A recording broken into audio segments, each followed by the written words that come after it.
सुने अजीजों, कहा जब तेरी और तेरी मां की सोच में, और नबी पाक सल्लल्लाहु अलैहि वसल्लम ने फरमाया है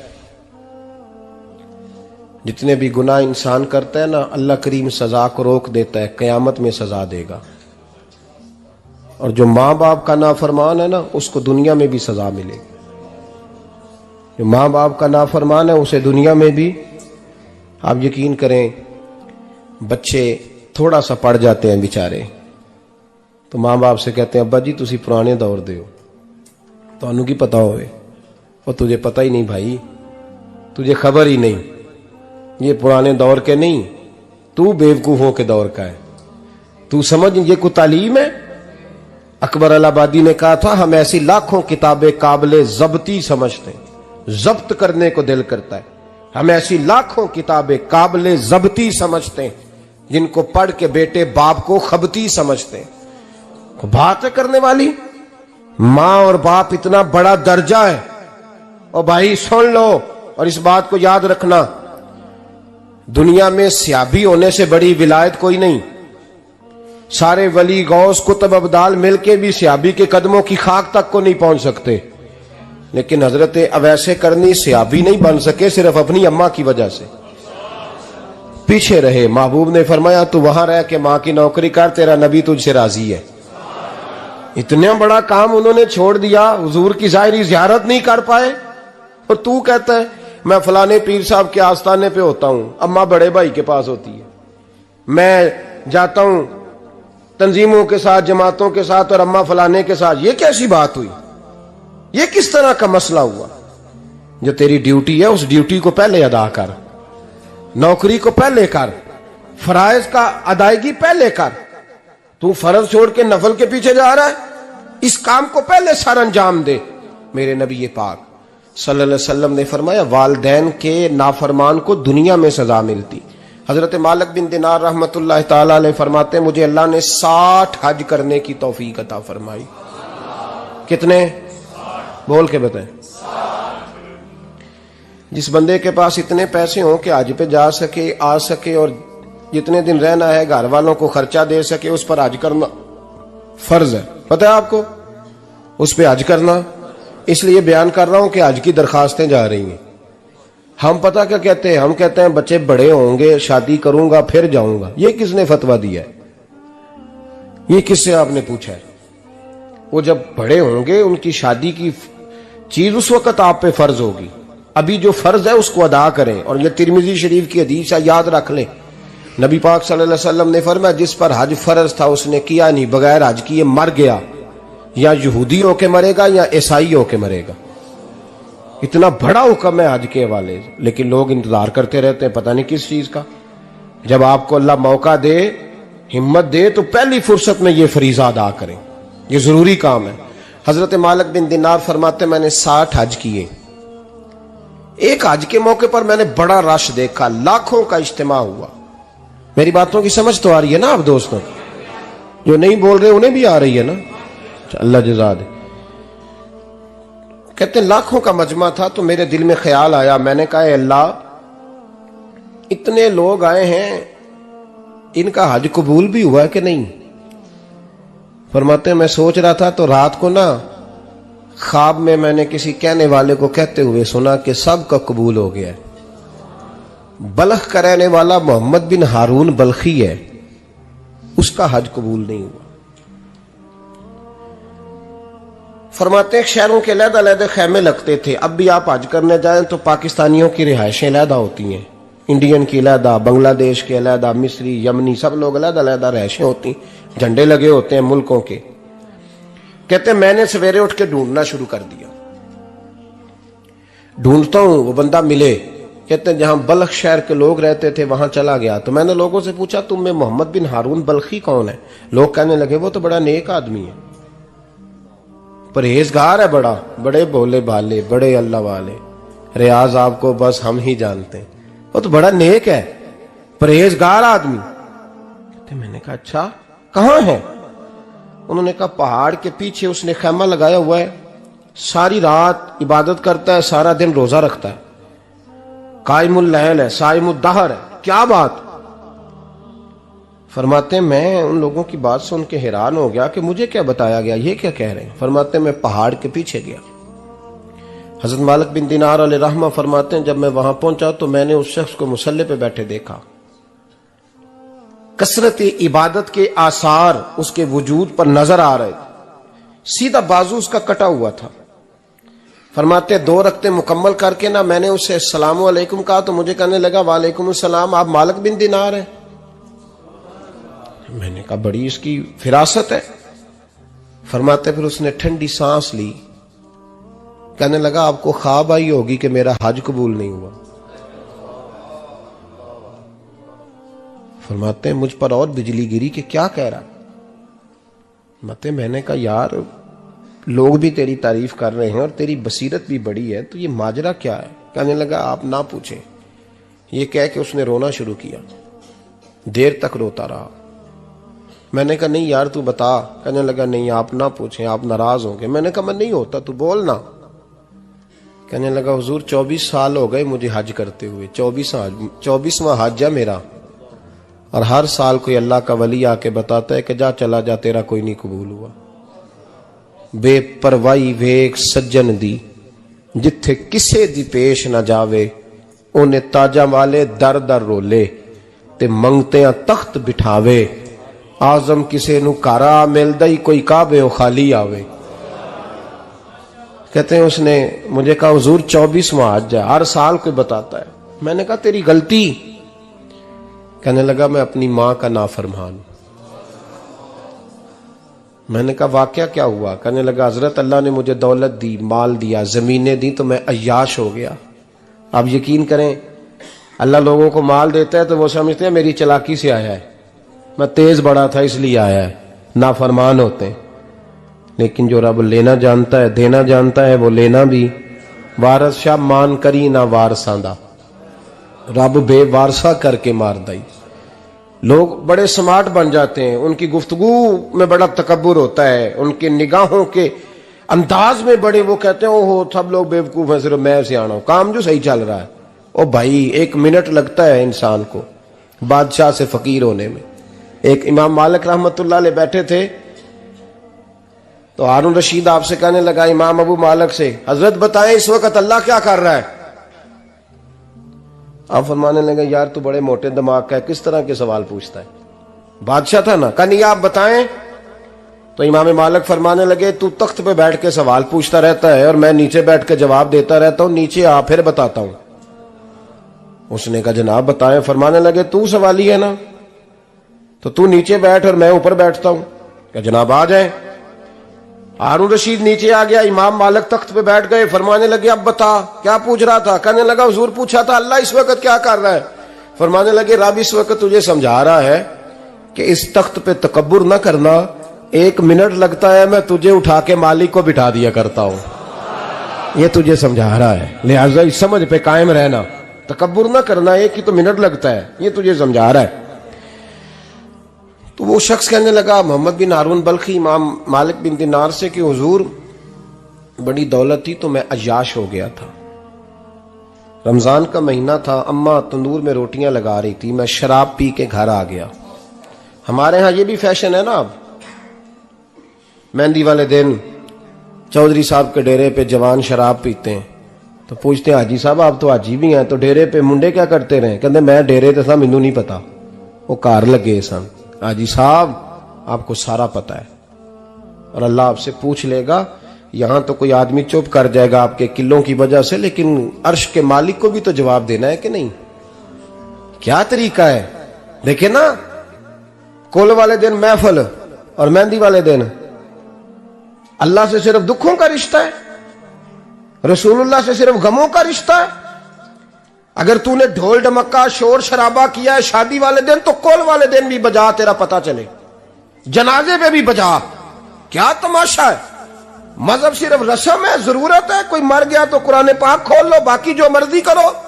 हज भी कीती जांदे हो, लहू भी पीती जांदे हो, खो के माल यतीमां दा भेज मसीती जांदे हो, फट दिलां दे सींदे नहीं, टोपियां सीती जांदे हो, नफ्स ते छुरी फेर दे नहीं, बकरे कीती जांदे हो, फर्ज भुलाई बैठे हो, नफला नीति जांदे हो, ओ दसो ते सही बुल्ले नू ए की कुछ कीती जांदे हो, ओ दसो ते सही बुल्ले शाह नू की कुछ कीती जांदे हो।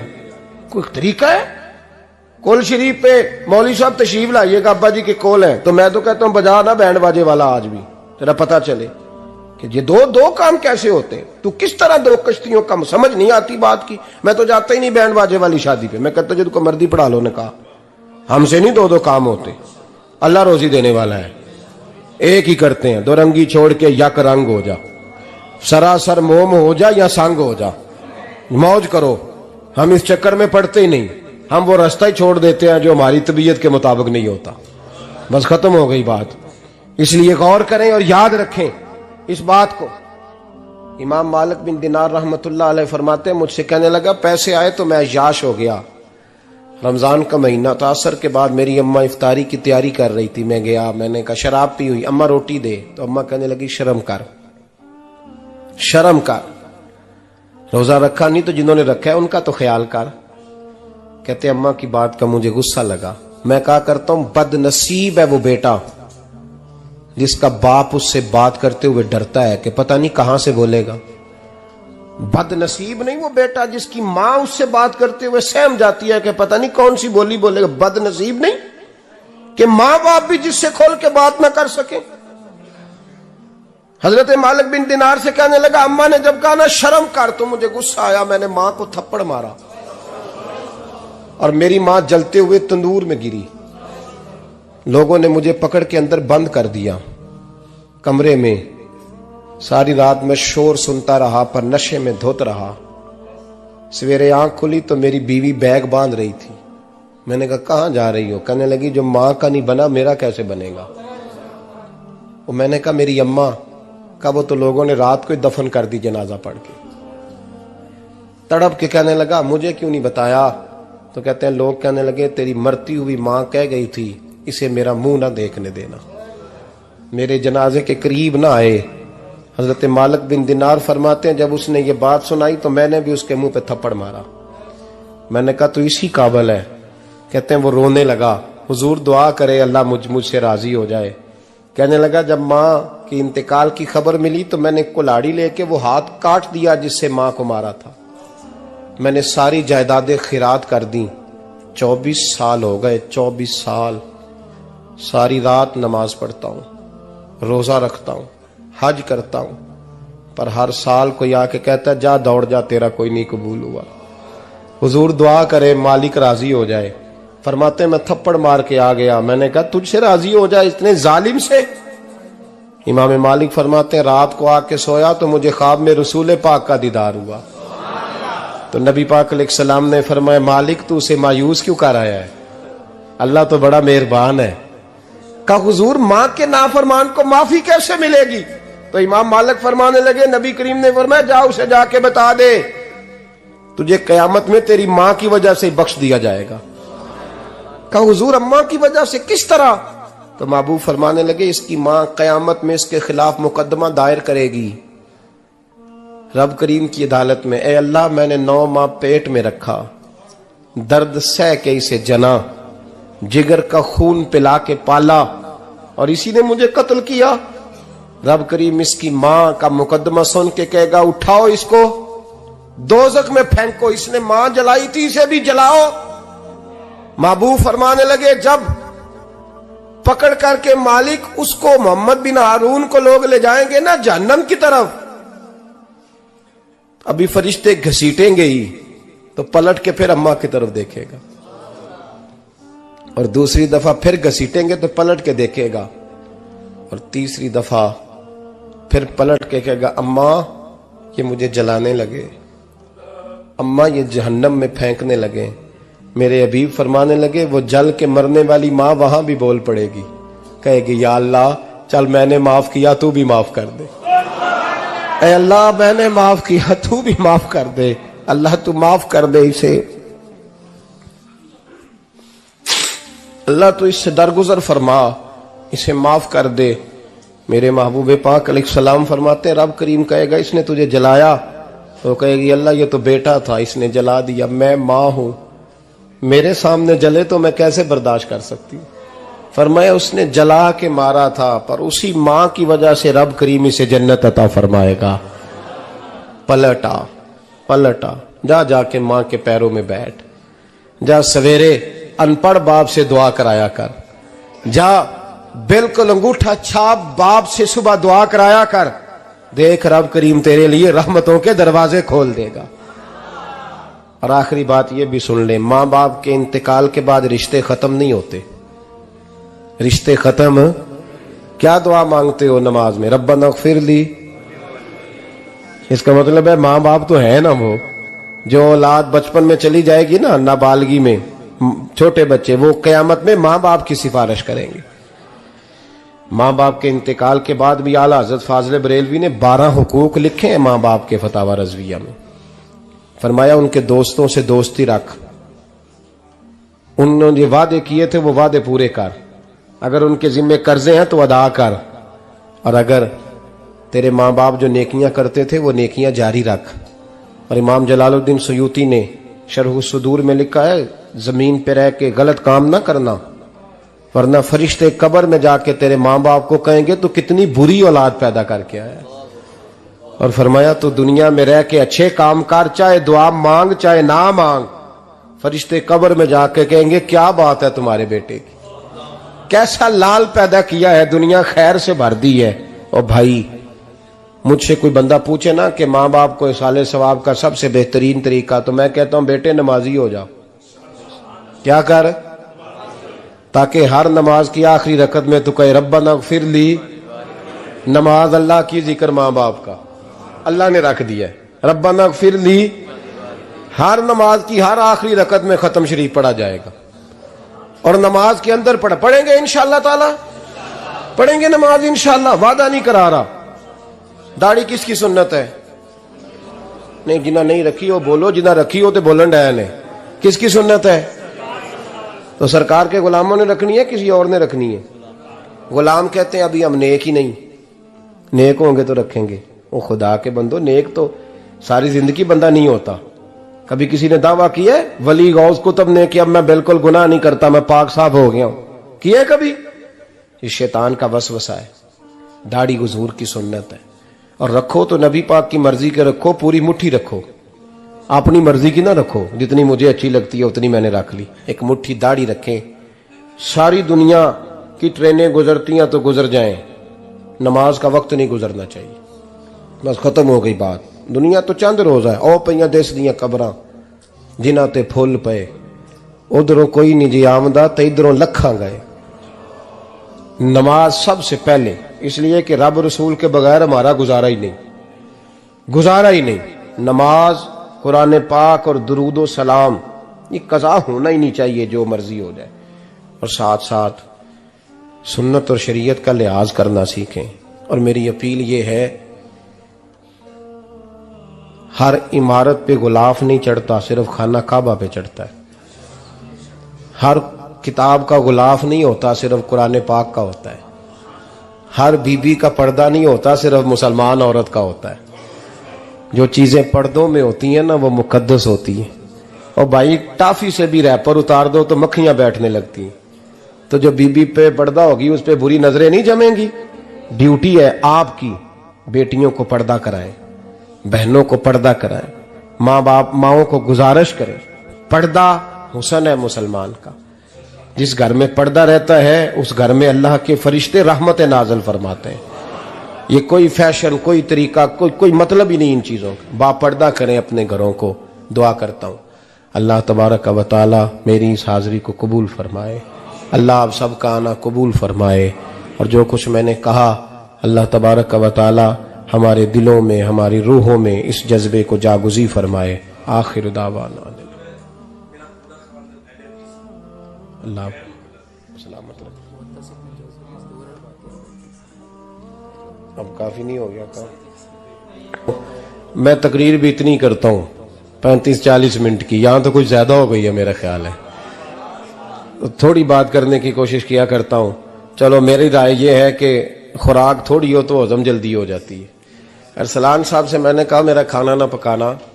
मेरा मौक़िफ़ ये है कि महफ़िलें सस्ती करनी चाहिए ताकि ज्यादा